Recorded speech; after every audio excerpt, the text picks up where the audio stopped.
Bihar police constable सभी प्रश्न महत्वपूर्ण है। 100% रिजल्ट होगा रिटर्न एग्जाम में, तो प्रश्न को ध्यान से देखेंगे। पहला प्रश्न है, हेली धूमकेतु पुनः 2062 ईस्वी में दिखाई पड़ेगा। कब दिखाई पड़ेगा? तो 2062 ईस्वी में दिखाई पड़ेगा। तो याद रखेंगे, हेली धूमकेतु पुनः 2062 ईस्वी में दिखाई पड़ेगा।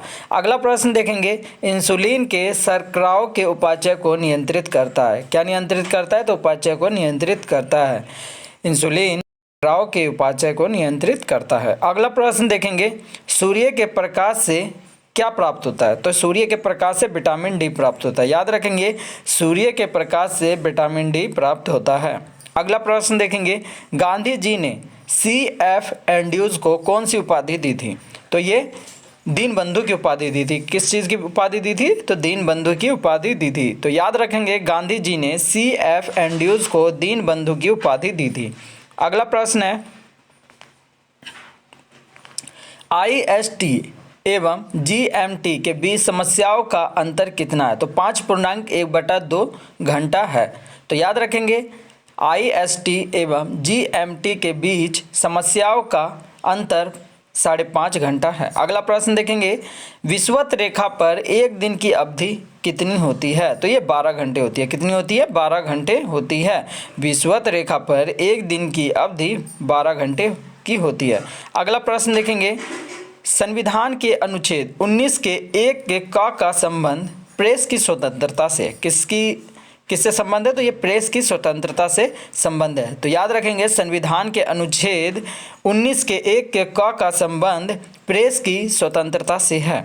अगला प्रश्न है, इंडिया गेट का निर्माण कब हुआ था? तो ये 1921 को हुआ था। कब हुआ था? 1921। याद रखेंगे, इंडिया गेट का निर्माण 1921 को हुआ था।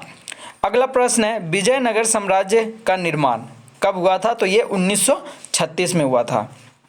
विजयनगर साम्राज्य की निर्माण कब हुआ था? 1936 में हुआ था। और किसने किया था? तो हरियर एवं बुक्का ने किया था, है ना। हरियर एवं बुक्का ने विजयनगर साम्राज्य का जो है निर्माण किया था 1936 में। तो याद रखेंगे, विजयनगर साम्राज्य का निर्माण 1936 में हरियर एवं बुक्का ने किया था। अगला प्रश्न है, हाई अल्टीट्यूड रिसर्च लाइब्रेरी कहाँ है? तो ये गुलमार्ग में। कहाँ है? गुलमार्ग। याद रखेंगे, गुलमार्ग में है।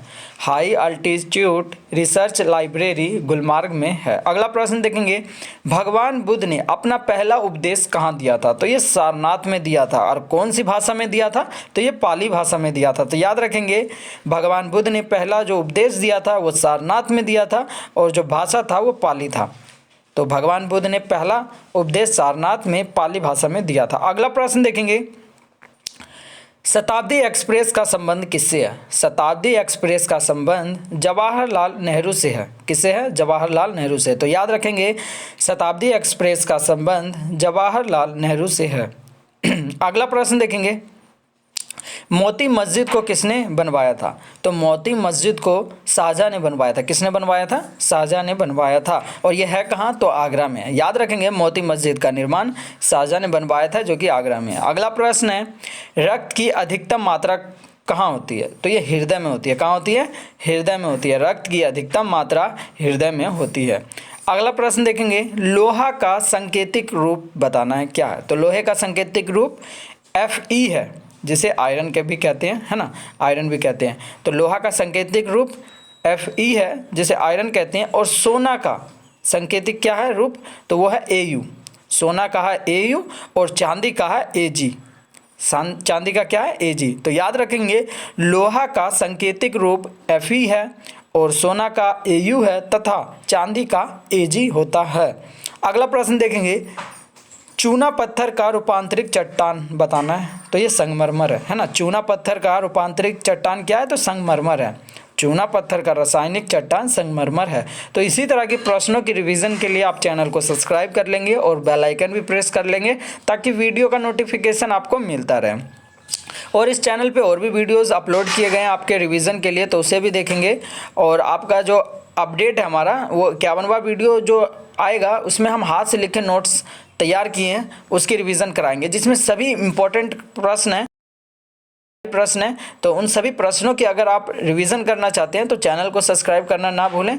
तो मिलते हैं नेक्स्ट वीडियो में।